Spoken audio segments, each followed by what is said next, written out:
ragile. Do melu kabeh.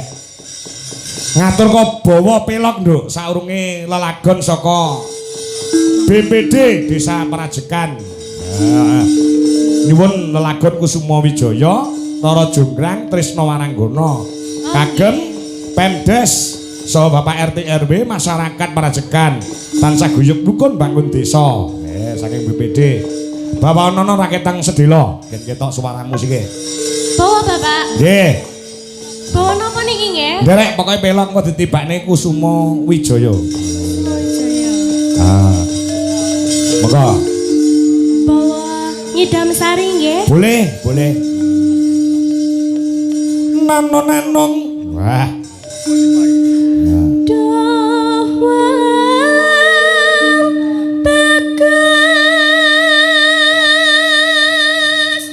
Nah, cocok nek sing nyembang sampean tembang perkara kasmaran. Ya.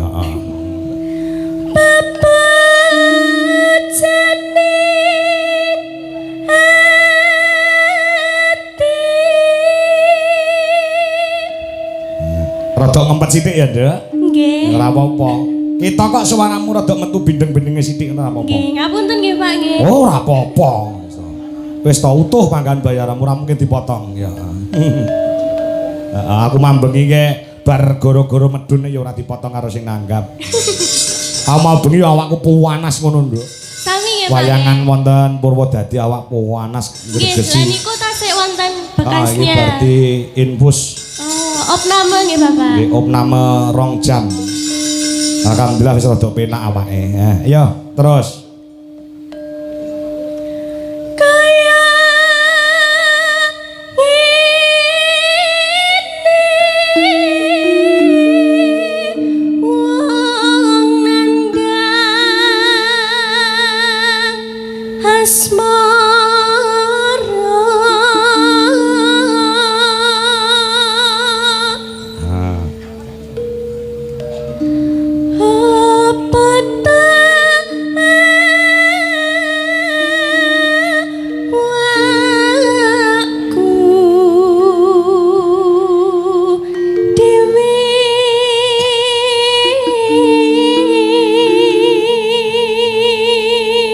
Iki ana bebungah saka BPD Desa Prajekan. Iki nyuwun lelagon telu, iki menehi bebungah wujud duit 250.000. Oh nggih. Saking sinten Bapak? Saking BPD. BPD. Desa Prajekan iki uga ana. Tak wonten iki pisan. Oh, karek minangkani. Assalamualaikum warahmatullahi wabarakatuh. Saya minta gending tangan nengati kami tujukan kepada panitia dan segenap perangkat desa, lebih khusus kepada Mbah Lurah Timbul. Semoga Prajekan tetap jaya di udara. Wassalam. Saking penggemar wayang kulit Wahyu Dianto Dukuh. Ya njaluk gending kangen nengati. Iki mau saka BPD njaluk lagu Kusuma Wijaya Rara Jonggrang Trisno Waranggana 250.000. Ya. Gandeng iki njaluk lagu kangen ning ati ora nganggo duit, ora usah dipinangkani iki engko. Apa-apa nek duwite ora jalan saiki.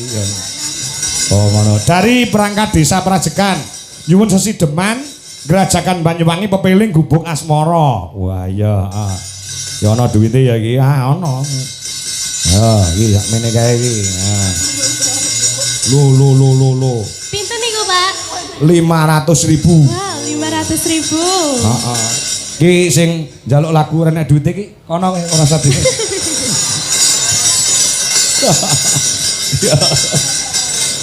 Mak realistis ora guyon kok nduk iki. Atur nuwun lho iki ditambahi meneh 100 masyaallah. Ganjek sak amplop tak anu sisan tak wacane sisan nduk. Nggih. Saking Sono Keling Kepala Desa Tunggur. Nggih, saking Mbah Sono Keling Kepala Desa Tunggur nyuwun gending caping gunung kagem sedaya Demang sekecamatan Sukorjo ugi warga Prajekan. Nggih, Pak Lurah. Saka Desa Tunggur. Mak iki ya menehi dhuwit 250. Nah, weh. Pun ganep 1 yuta. Pun mboten sah repot-repot Pak Lurah perkara lagu wau dilalekne mawon niki pun gen sak yuta. Dadi Alhamdulillah. Pun. Terus dong. Ya. Duh dewa Jawa Tengah Welasono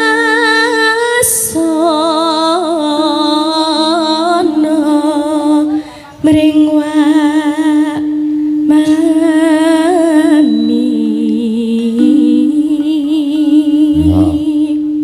Besok kapan? Besok kapan ketekan cicir lan wong bagus.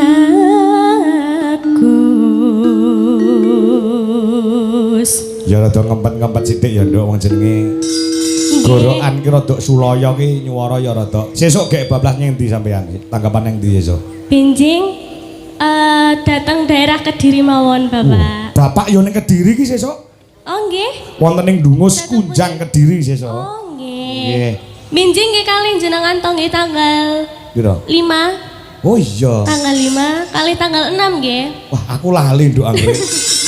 Saking katanya berarti. Mboten pancen yo lalen wis tuwek. Lalen. Ya, terus. Umpama nonah kudo Nonong tanpa prau sasadara ning papatri.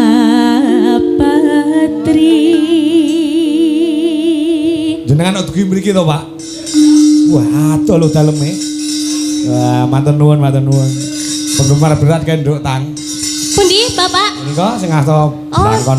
Oh, nggih, saking pundi, Bapak?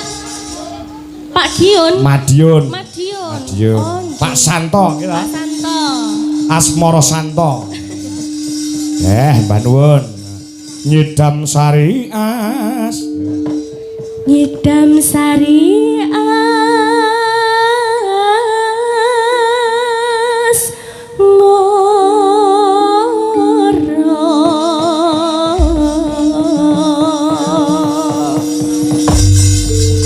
Pak Lurah panitia yang ngersakne campur sari ya dipinangkani ya. Nggih. Ana sing nyuwun campur sari ya disembadani, ana sing klasik ya disembadani. Heeh. Nek tanggal 8